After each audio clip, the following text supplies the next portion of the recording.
Welcome to programme views makers. मैं हूं आपके साथ शाइस्ता यूसुफ। मुल्क में अगले इंतखाबात कब होंगे?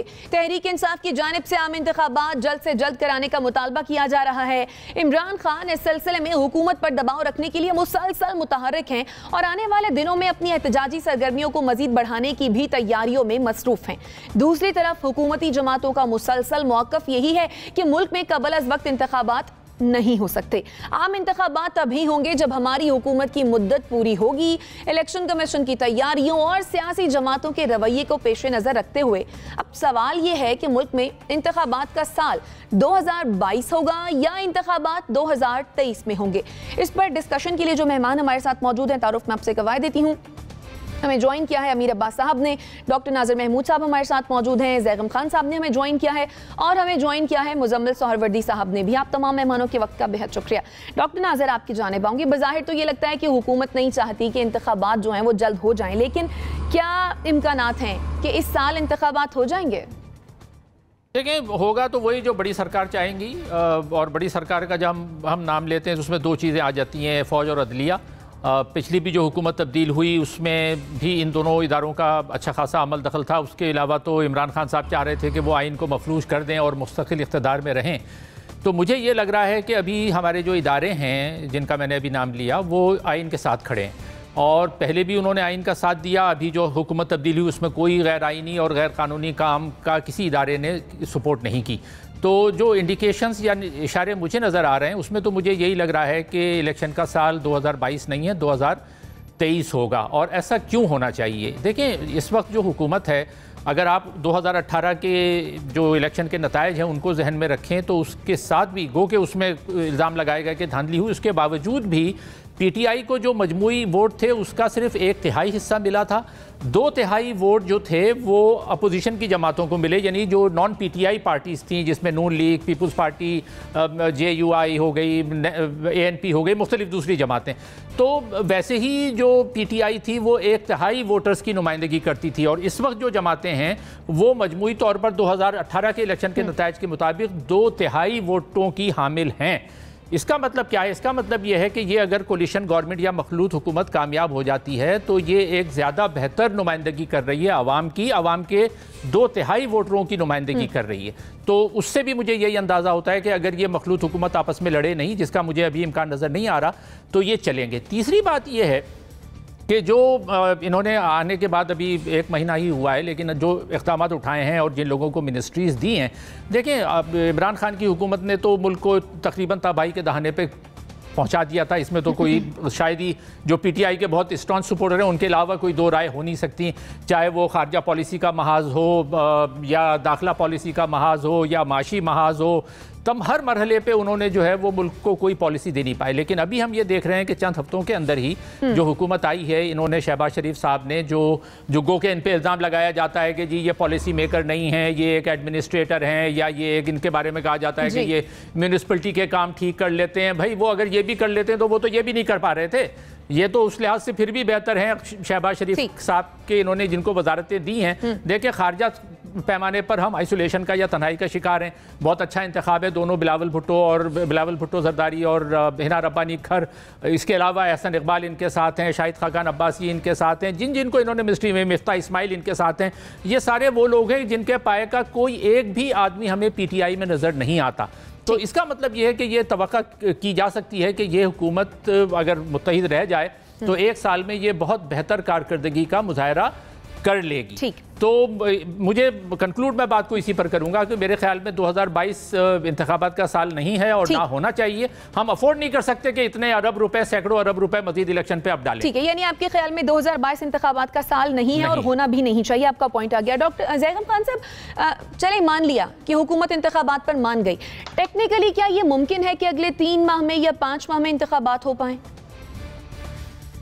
इससे ज़्यादा एक और बात है जो ज़्यादा अहम है इन तमाम चीज़ों से। फ़र्ज़ करें कि टेक्निकली जो है वो मुमकिन है कि 3 महीने में इंतखाबात हो जाएं।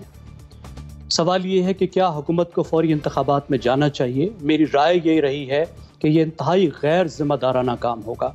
अगर ये हुकूमत में आने के फ़ौरन बाद इलेक्शन अनाउंस कर देती या भी करती है तो ये गैर ज़िम्मेदारी का काम होगा, जिसका उसको सियासी फ़ायदा ज़रूर हो सकता है लेकिन मुल्क को बहुत नुकसान होगा। उसकी क्या वजह है? उसकी वजह यह है कि पाकिस्तान इस वक्त एक बहुत बड़े माशी बहरान से गुजर रहा है और एक बहुत ही शदीद तरीन माशी बहरान का ख़तरा मौजूद है।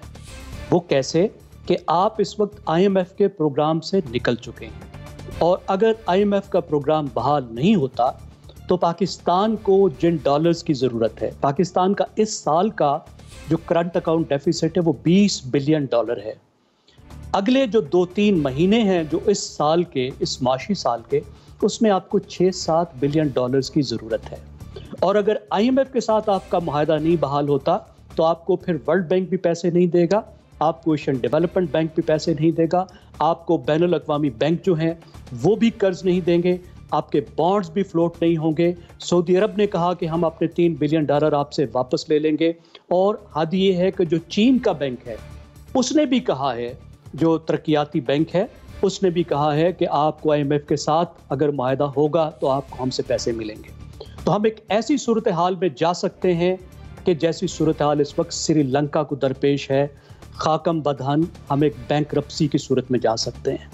तो इसका क्या मतलब है कि हुकूमत ने ये जिम्मेदारी का टोकरा सर पे उठाया है, अपने शौक से वो अदम एतमाद करके हुकूमत में आए हैं तो उनको अपनी जिम्मेदारी निभानी होगी, चाहे उसकी जो भी कीमत है। ठीक हो गया। अमीर अब्बास साहब, क्या इंतखाबात में जाना सियासी जमातों को छोड़ दें पाकिस्तान अफोर्ड कर सकता है? देखिए, जो नई नवेली हुकूमत होती है ना, उसकी मिसाल आप समझें कि एक नई नवेली दुल्हन की तरह है, जिसके लिए अपना सुहाग बड़ा बड़ा अहम होता है, अपना रिश्ता बड़ा अहम होता है। हुकूमत का ये जो बरसर इक़्तिदार जमात है उसका जो हुकूमत के साथ रिश्ता है वो आप एक नई नवेली दुल्हन की तरह का रिश्ता, जिसमें वो दुल्हन चाहती है कि वो बने संवरे, वो सज धज के रहे, वो बन ठन कर रहे अपने सुहाग के सामने।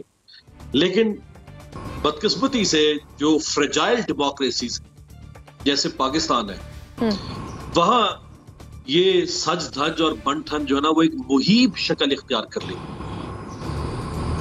अभी देख रहे लोड शेडिंग का इस वक्त शदीद प्रेशर है शहबाज शरीफ साहब के ऊपर, इन्फ्लेशन का प्रेशर है। अभी उन्होंने शायद अनाउंस कर दिया है कि वो पेट्रोलियम प्राइसेस नहीं बढ़ाएंगे, उन्होंने 15 को बढ़ाना थी, नहीं बढ़ाई, अब 1 को नहीं बढ़ाएंगे। ये दबाव किस पर पड़ रहा है? ये दबाव हुकूमत पर पड़ रहा है। IMF की डील अभी वाजे होती है, पता चलता है कि वो इनसे मजीद क्या तकाजे करते हैं और इनकी आर्म ट्विस्टिंग किस हद तक करते हैं। जैसे इमरान खान साहब के दौर में हुआ कि भी सब्सिडी भी खत्म करें, ये भी खत्म करें, वो रिलीफ भी खत्म करें। तो मुझे लगता है कि ये हुकूमत जितना अरसा रहेगी, एक तो ये सिर्फ फायर फाइटिंग करती रहेगी, ये कोई बड़ा काम नहीं कर सकती। दूसरा ये कि इमरान खान साहब जब तक मौजूद है, जिंदा और सलामत हैं, वो इनके लिए इक़्तिदार को फूलों की सेज नहीं, वो कांटों का बिस्तर बना के रखेंगे। ये एक अलहदा बहस है कि वो गलत करेंगे, सही करेंगे, उनका लॉन्ग मार्च क्या होगा क्या नहीं होगा। बट इमरान खान साहब सोसाइटी में अपने लिए एक प्रेशर को बना के रखेंगे। सोसाइटी में पोलराइजेशन बढ़ेगी। सोशल मीडिया पर आप देख लें, कल भी इस्लामाबाद में रात को, हालांकि कॉल नहीं थी इमरान खान साहब की, लेकिन फिर भी इस्लामाबाद में रैलियां निकली तहरीक इंसाफ के लोगों की और डी चौक पर इकट्ठे हुए। तो ये एक बेचैनी रहेगी, एक दूसरे को चोर डाकू कहा जाएगा, एक काम नहीं करने दिया जाएगा। इमरान खान साहब से लॉन्ग मार्च कामयाब होगा तो वो जल्दी शुरू कर देंगे। ये हुकूमत अपना काम करने से ज्यादा इमरान खान के साथ रहना शुरू कर देगी और एक इज़्तिराब की कहते हैं। तो मैं समझता हूं कि ये हुकूमत चले जरूर, लेकिन 5 से 6 माह से ज्यादा इस हुकूमत को नहीं चलना चाहिए। इसको खुद ही इलेक्शन अनाउंस करने चाहिए, क्योंकि ये इसका भी मुतालबा था, ये इमरान खान साहब का भी अभी मुतालबा है। ये इलेक्शन रिफॉर्म करें और मैल इंटेंशन के साथ मैलाफाइडी इलेक्शन रिफॉर्म मत करें। ये मत देखें कि अब हमने इमरान खान की जिद में रिफॉर्म करने हैं। ये ऐसे रिफॉर्म करें जो पाकिस्तान के लिए बेहतर, और जो भी फिर ये रहा मैदान, ये रहा घोड़ा, जो भी जमात आएगी देखते हैं कि उसमें कौन फायदा हासिल करता है और कौन हारता है। तो बेहतर यह है कि 5 से 6 माह के बाद जिसमें ये बजट भी लेकर आ जाएंगे, जिसमें ये अपने इस्लाहात भी लेकर आ जाएंगे, जिसमें आपकी हल्का बंदियां भी हो जाएंगी, जिसमें आपकी मरदमशुमारी का काम भी किसी हद तक निपटाया जा सकता है अगर इनकी नीयत और फौज इनके साथ ताबून करे तो ये इलेक्शन की तरफ जाएं। उसी में ही मुझे मुल्क की बेहतरी नजर आ रही है। जितने अरसे तक ये इक़्तिदार में रहेंगे, इमरान खान ऑपोजिशन में रहेंगे, मसाइल बढ़ते चले जाएंगे, बदमज़गी और लड़ाई झगड़े, फसाद, बलवा ये होता रहेगा और ये हुकूमत काम नहीं कर पाएगी। ठीक हो गया। मुजम्मिल सौहरवर्दी साहब, हम देख रहे हैं कि इलेक्शन